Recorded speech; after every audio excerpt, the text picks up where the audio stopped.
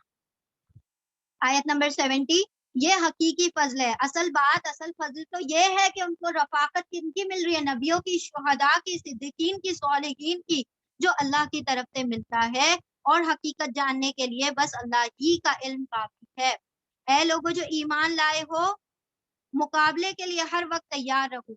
پھر جیسا موقع ہو الگ الگ دستوں کی شکل میں نکلو یا اکٹھے ہو کر نکلو. یعنی کہ اگر تم دیکھ رہے ہو کہ حالات سازگار نہیں ہے تو پھر اکیلے نکلو. اور اگر تم اکٹھا ہو کر نکل سکتے ہو تو اکٹھا ہو کر نکلو. یعنی یہ کی بات ہوئی جہاد. ہاں تم میں کوئی آدمی ایسا بھی ہے جو لڑائی سے جی چراتا ہے، یعنی جنگ سے، جہاد سے جی چراتا ہے. اگر تم پر کوئی مصیبت آئے تو کہتا ہے کہ اللہ نے مجھ پر بڑا فضل کیا، میں ان لوگوں کے ساتھ تھا. یعنی کہ اگر تم دیکھتے ہو کہ کوئی لوگ شہید ہو گئے تو کیا کہتے ہیں؟ اچھا ہوا میں گھر پہ بیٹھا رہ گیا اور میرے پر اللہ نے بڑا فضل کیا کہ میں ان میں جنگ میں شریک ہی نہیں ہوا. اور اگر اللہ کی طرف سے تم پر کوئی فضل ہو جاتا ہے اور اس طرح کہتا ہے کہ گویا تمہارے اور اس کے درمیان محبت کا کوئی تعلق تھا ہی نہیں، کہ کاش میں بھی ان کے ساتھ ہوتا تو بڑا کیا ہوتا، مجھے کام آتا، میرا بھی بڑا کام بن جاتا. ایسے لوگوں کو معلوم ہو کہ اللہ کی راہ میں لڑنا چاہیے ان لوگوں کو جو آخرت کے بدلے دنیا کی زندگی کو فروغ کر دے. پھر جو اللہ کی راہ میں لڑے گا اور مارا جائے گا یا غالب رہے گا اسے ضرور ہم اجر عظیم عطا کریں گے. یعنی کہ جنگ کے میدان میں جاؤ گے تو 2 چیزیں ہوں گی، یا تو تم شہید ہو جاؤ گے یا غازی بن جاؤ گے. تو دونوں میں ہی اللہ نے کیا فرمایا کہ تمہیں اجر عظیم عطا کیا جائے.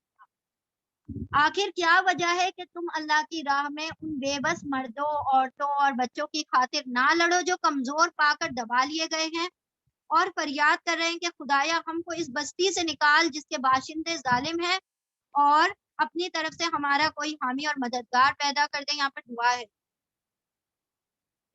ربنا اخرجنا من هذه القرية الظالم اهلها واجعل لنا من لدنك وليا واجعل لنا من لدنك نصيرا. تو یہاں پر کس کی بات ہو رہی ہے؟ جب مکہ میں کچھ لوگ ہجرت کر کے آ گئے تھے اور جو جن کے بیوی بچے یہاں پر رہ گئے تھے تو کیا کیا جا رہا تھا؟ کیا جا رہا تھا، ان سے بات نہیں، معاملات میں سے کر دیا گیا تھا، سودا دینے کو تیار نہیں تھا اور ان پر ظلم کیا جا رہا تھا. اللہ نے فرمایا کہ اب تم جنگ کرنے سے کیوں انکار کر رہے ہو جب تک تمہارے کیا کیا جا رہا ہے؟ پریشان کیا جا رہا ہے. وہ لوگ مدینہ میں تھے نا، وہ مکہ میں تھے، تو مدینہ میں جنگ کا حکم ہوا، مکہ میں جنگ کا حکم نہیں ہوا. تو یہاں پر مدینہ میں اب جہاد کا حکم دیا گیا 2 ہجری. جن لوگوں نے ایمان کا راستہ اختیار کیا ہے وہ اللہ کی راہ میں لڑتے ہیں، اور جنہوں نے کفر کا راستہ کیا ہے وہ شیطان کی راہ میں لڑتے ہیں، طاغوت کی راہ میں لڑتے ہیں. بس شیطان کے ساتھیوں سے لڑو اور یقین جانو کہ شیطان کی چالیں بہت ہی کمزور ہیں. وہ جتنے بھی داؤ پیچ چلا لے، اگر تم ایمان میں مضبوط ہو تو پھر تم اس پر کیا ہو جاؤ گے؟ غالب. آیت نمبر 77 تم نے ان لوگوں کو بھی دیکھا جن سے کہا گیا تھا کہ اپنے ہاتھ روکے رکھو اور نماز قائم کرو اور زکوٰۃ دو. اب جو انہیں لڑائی کا حکم دیا گیا تو ان میں سے ایک فریق کا حال یہ ہے کہ لوگوں سے ایسا ڈر رہا ہے جیسے کہ اللہ سے ڈرنا چاہیے یا کچھ اس سے بھی زیادہ بڑھ کر ڈر رہا ہے. خدایا یہ ہم اور ڈرنا چاہیے یا کچھ اس سے بھی بڑھ کر کہتے ہیں کہ خدایا یہ ہم پر لڑائی کا حکم کیوں لکھ دیا گیا، ہمیں جہاد کرنے کا حکم کیوں دے دیا گیا، کیوں نہ ہمیں ابھی کچھ اور مہلت دے دی گئی. ان سے کہو دنیا کا سرمایہ زندگی تھوڑا ہے اور آخرت ایک خدا ترس انسان کے لیے، نیک انسان کے لیے کیا ہے؟ زیادہ بہتر ہے. اور تم پر ظلم ایک شمع برابر بھی نہ ہوگا، یعنی وہ پتیلا، وٹ از پتیلا؟ دھاگے برابر بھی تم پر ظلم نہ ہوگا کھجور کے گٹلی کے دھاگے.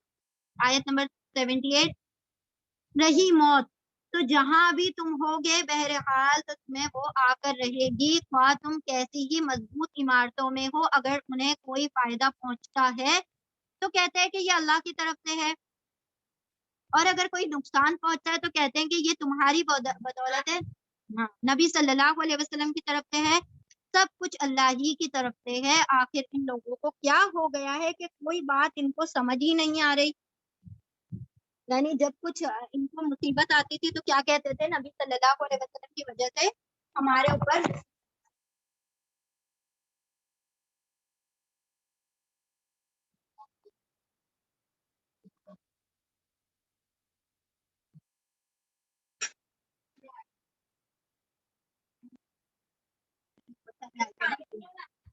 پانی ابھی پیے تھے نا، انشاءاللہ بھی بسم اللہ الرحمن الرحیم۔ آیت نمبر 78 ہو گئی نا، آیت نمبر 79، اے انسان تجھے جو بھلائی بھی حاصل ہوتی ہے اللہ ہی کی عنایت سے حاصل ہوتی ہے۔ دیکھیں یہی تقدیر ہے نا، انسان کا تقدیر پر ایمان کیا ہے، جو بھی ہاں جو بھی کیا ہوئے خیر ہے شر ہے سب کے سب اللہ ہی کی جانب سے ہے، اور اگر بندہ سمجھے کہ یہ میری طرف سے ہوا ہے یا اللہ کی طرف سے ہوا ہے تو پھر اس کی ایمان میں کمزوری ہے۔ ہاں بالکل، وہ تو اپنی طرف سے نا، اللہ نے بھی فرمایا نہیں شر اور خیر، آپ کوئی وہ کر رہے تھے، شر اور خیر کا یہ مطلب نہیں ہے کہ ہم گناہ اور نیکی کی بات کریں، شر اور خیر کا مطلب یہ ہے کہ آپ نے کسی کام کے لیے بہت پریپریشن کی، بہت سارا کچھ کیا، آپ ایگزام دینے گئے، آپ نے بہت تیاری کی اور پھر بچے فیل بھی ہو گئے، تو یہ شر ہے، یہ اس کی بات نہیں اور یہ گناہ اور نیکی کی۔ شر اور خیر کی بات کی مطلب اس کا ریزلٹ کیا آ رہا ہے، جو آپ کام کر رہے ہیں وہ اچھا آ رہا ہے یا برا آ رہا ہے، آپ نے محنت بہت کی لیکن ریزلٹ میں بالکل بچے گھر بیٹھے بیٹھے پاس ہو گئے، یہ اللہ کی طرف اچھے خاصے نمبر سے پاس ہو گئے، تو دیکھیں تو یہ اللہ ہی کی جان ہے۔ اچھا وہ جو آئی تھی نا وہ بادامی آنکھوں والی وہ زارا، وہ کیا بولتی ہے، کل پرسوں مجھے بولتی ہے شیوا دیدی میرے کو ایک بات بتاؤ نا، میں بولی کیا، بولتی ہے کہ نا میں پاس کیسے آ جاتی ہوں، میرے کو تو ایک اسپیلنگ تک نہیں آتی۔ بچوں کو بھی یہ سمجھ میں آنے لگ رہا ہے کہ ہم لوگ کے ساتھ مطلب ہم جو ہے مطلب جو مارکس مل رہے ہیں وہ ہمارے ساتھ جسٹس نہیں ہو رہا ہے، وہ پوچھے تو میں تو شوق ہو گئے کہ اس کو بھی پتا ہے کہ مجھے کچھ نہیں آتا، مجھے پاس فری میں کیا دیا، مجھے تو ایک اسپیلنگ بھی نہیں آتی ہے، میں پاس کیسے ہو جاتی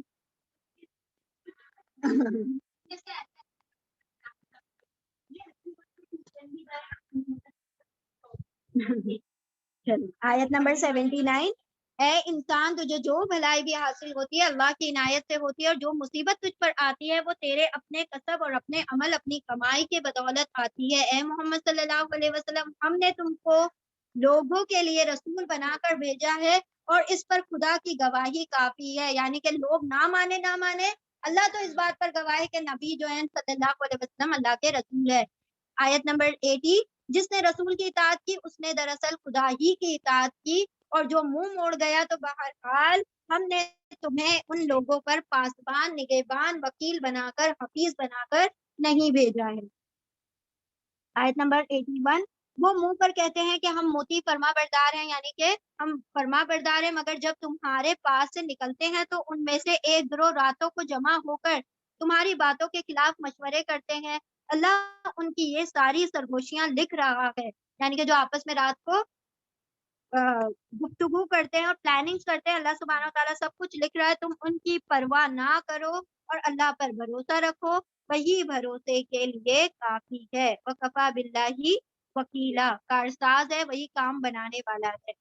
آیت نمبر 82، کیا یہ لوگ قرآن پر غور نہیں کرتے، اگر یہ اللہ کے سوا کسی اور کی طرف سے ہوتا تو اس پر بہت کچھ اختلافات ہوتے، قرآن میں کیا ہوتا، اگر یہ بندوں کی طرف سے ہوتا تو بہت سارے کیا ہو جاتے، اوپینینز نکلتے، بہت سارے اختلافات نکلتے، لیکن یہ کیا ہے، اللہ کی طرف سے صریح کتاب ہے۔ یہ لوگ جہاں کوئی اطمینان بخش یا خوفناک خبر سن پاتے ہیں اسے لے کر پھیلا دیتے ہیں، یعنی بس کان کے کچے لوگ ہوتے ہیں نا، بس سنیں اور جلدی سے کیا کرنا ہے، اس کو وائرل کرنا ہے، تو یہ ان کی بات ہو رہی ہے. حالانکہ اگر یہ اسے رسول اور اپنی جماعت کے ذمہ دار اصحاب تک پہنچائیں تو وہ ایسے لوگوں کے علم میں آ جائے جو ان کے درمیان اس بات کی صلاحیت رکھتے ہیں کہ اس سے صحیح نتیجہ اخذ کر سکے. ہمارے لیے یہ اصل میں بہت بڑا میسج ہے. آج کے دور میں ہم لوگ کیا کرتے ہیں, 10 لوگوں کو فارورڈ کر دو, ایسا ظلم ہو رہا ہے, ایسا یہ ہو رہا ہے, ایسا وہ ہو رہا ہے. اب اتنے ایموشنل اور اتنے سینٹیمنٹ ہمارے ہائی ہو جاتے ہیں تو ہم کیا کرتے ہیں, فوراً سے اس خبر کو پھیلانا شروع کرتے ہیں, چاہے اس کے اندر رتی بھر بھی حقانیت نہ ہو. کیونکہ ہمیں کہا گیا نا جلدی سے بھیج دو. بیوی فاطمہ نے خواب دیکھا تھا, کیا خواب دیکھا تھا وہ آج تک کسی کو بھی نہیں پتا. خواب دیکھا تھا اور وہ انہوں نے کہا تھا کہ 10-11 لوگوں کو پھیلا دو, 11 لوگوں کو تو خوشخبری کل ملے گی. نہیں پھیلاؤ گے تو بری خبر سنیں گے. پہلے پیپر چھپتے تھے, اب واٹس ایپ. ٹھیک ہے, اصحاب تک پہنچا دو تاکہ کوئی صحیح نتیجہ اخذ کر سکے. ہاں, تم لوگوں پر اللہ کی مہربانی اور رحمت نہ ہوتی تو تمہاری کمزوریاں ایسی تھی کہ معدودے چند کے سوا تم سب شیطان کے پیچھے لگ جاتے. یعنی اللہ سبحانہ وتعالیٰ اگر تم پر رحم نہ کرتا تو سارے کے سارے تم شیطان کے پیروکار ہو جاتے. بس اے نبی صلی اللہ علیہ وسلم, تم اللہ کی راہ میں لڑو, تم اپنی ذات کے سوا کسی اور کے لیے ذمہ دار نہیں ہو. اور البتہ اہل ایمان کو لڑنے کے لیے یعنی کہ جہاد کے لیے کیا کرو, ان کو پرووک کرو. بعید نہیں ہے کہ اللہ کافروں کا زور توڑ دے. اللہ کا زور سب سے زیادہ زبردست ہے اور اس کی سزا سب سے بڑھ کر سخت ہے. آیت نمبر 85, جو بھلائی کی سفارش کرے گا وہ اس میں سے حصہ پائے گا. یعنی کہ جو بھلائی پھیلاتا ہے, جو بھلائی کو کیا کرتا ہے, آگے بڑھاتا ہے اور اس کا سپورٹ میں بولتا ہے تو وہ بھلائی کا حصہ پائے گا. اور جو برائی کی سفارش کرے گا وہ اس میں سے حصہ پائے گا. اور اللہ ہر چیز پر نظر رکھنے والا ہے. 86, اور جب کوئی احترام کے ساتھ تمہیں سلام کرے تو اس کو اس سے بہتر طریقے سے جواب دو, یا کم از کم اتنا ہی لوٹا دو. اللہ ہر چیز کا حساب لینے والا ہے. یعنی کہ سلام کا جب جواب دے تو اس میں بھی نیکیاں کیا ہوتی ہے, اس کا بھی اجر بڑھ جاتا ہے, اچھے سے جواب دیا جائے. السلام علیکم. اگر کسی نے کہا کہے تو السلام علیکم ورحمۃ اللہ کہنے پر 20 نیکیاں ہیں اور وہ برکاتہ ملا لینے پر 30 نیکیاں. اب پھر اس کے بعد اتنا لمبا کرنے کی طرح سنت کا جو ثابت ہے وہ اتنا ہی کہ ہم کیا کرتے ہیں پھر تو اتنا ایکسٹینڈ کرنے کی ضرورت نہیں, اتنا بھی کافی ہے جتنا اللہ آپ صلی اللہ علیہ وسلم نے ہمیں بتا دیا. اللہ وہ ہے جس کے سوا کوئی خدا نہیں, کوئی معبود نہیں. وہ تم سب کو اس قیامت کے دن جمع کرے گا جس کے آنے میں کسی بھی قسم کا شک نہیں ہے, اور اللہ کی بات سے بڑھ کر سچی بات اور کس کی ہو سکتی ہے. آیت نمبر 88, پھر یہ تمہیں کیا ہو گیا ہے کہ منافقین کے بارے میں تمہارے درمیان دو رائے قائم ہو چکی ہیں, حالانکہ جو برائیاں انہوں نے کمائی ہیں ان کی بدولت اللہ انہیں الٹا پھیر چکا ہے. کیا تم چاہتے ہو کہ جس اللہ نے ہدایت تمہیں بخشی اسے تم ہدایت بخش دو؟ یعنی کہ بندہ کبھی کسی کو ہدایت نہیں بخش سکتا, یہ معاملہ صرف اللہ ہی کے ذمے ہے. حالانکہ جس کو اللہ نے راستے سے ہٹا دیا اس کے لیے تم کوئی راستہ نہیں پا سکتے. آیت نمبر 89, وہ تو یہ چاہتے ہیں کہ جس طرح وہ خود کافر ہے اسی طرح تم کو بھی کافر بنا دیں تاکہ تم اور وہ سب ایک جیسے ہو جائیں. لہٰذا ان میں سے کسی کو اپنا دوست نہ بناؤ جب تک کہ وہ اللہ کی راہ میں ہجرت کر کے نہ آ جائیں, اور اگر وہ ہجرت سے باز رہیں, ہجرت سے رک جائیں تو جہاں پاؤ انہیں پکڑ کر قتل کرو اور ان میں سے کسی کو اپنا دوست اور مددگار نہ بناؤ. یعنی کہ اللہ سبحانہ وتعالیٰ نے ایک پیرامیٹر رکھ دیا تھا کہ اگر وہ تمہارے ساتھ ہجرت کرے, اپنے گھروں کو چھوڑنے کے لیے تیار ہو جائے تو سمجھ جانا کہ ایمان والے, ورنہ پھر ان سے نہ دوستیاں کرو نہ معاملات. آیت نمبر 90, البتہ وہ منافق اس حکم سے مستثنا ہے, ایکسیپشن میں ہے, جو کسی ایسی قوم سے جا ملے جس کے ساتھ تمہارا کیا ہے معاہدہ ہے, جس کے ساتھ تمہارا ایگریمنٹ ہے, تو تم کیا ہے پھر ان کے ساتھ جہاد نہیں کر سکتے. اسی طرح وہ منافق بھی اس سے مستثنا ہے جو تمہارے پاس آتے ہیں اور لڑائی سے دل برداشتہ ہیں. یعنی کہ ایسے لوگوں سے تم جنگ نہیں کرو گے جو خود تم سے جنگ نہیں کرنا چاہتے, نہ تم سے لڑنا چاہتے ہیں, نہ ہی اپنی قوم سے. اللہ چاہتا تو ان کو تم پر مسلط کر دیتا اور وہ بھی تم سے لڑتے. لہٰذا اگر وہ تم سے کنارہ کشی ہو جائیں اور لڑنے سے باز رہیں اور تمہاری طرف صلح کا ہاتھ بڑھا دیں تو اللہ نے تمہارے لیے ان پر دست درازی کی کوئی راہ نہیں رکھی، کوئی سبیل نہیں رکھی۔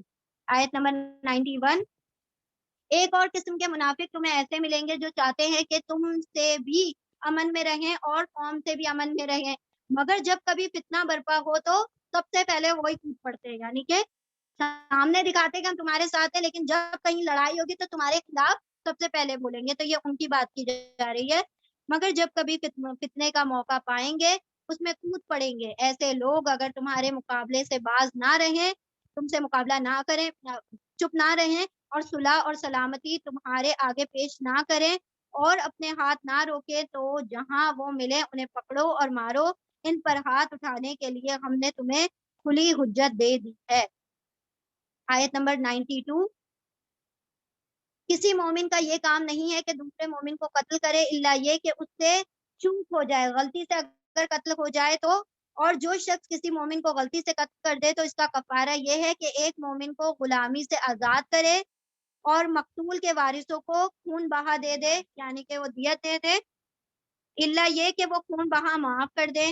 لیکن اگر وہ مسلمان مقتول کسی ایسی قوم سے تھا جس سے تمہاری دشمنی ہو تو اس کا کفارہ ایک مومن غلام آزاد کرنا ہے، اور اگر وہ ایسی غیر مسلم قوم کا فرد تھا جس سے تمہارا معاہدہ ہو تو اس کے وارثوں کو خون بہا دے دینا ہے، اور ایک مومن غلام کو آزاد کرنا ہوگا۔ پھر جو غلام نہ پائے وہ پے در پے 2 مہینے کے لگاتار روزے رکھے بغیر چھوڑے، اس گناہ پر اللہ سے توبہ کرنے کا طریقہ ہے اور اللہ علیم اور دانا ہے۔ لوگ 100 تک مکمل کر لیتے ہیں، ٹھیک ہے۔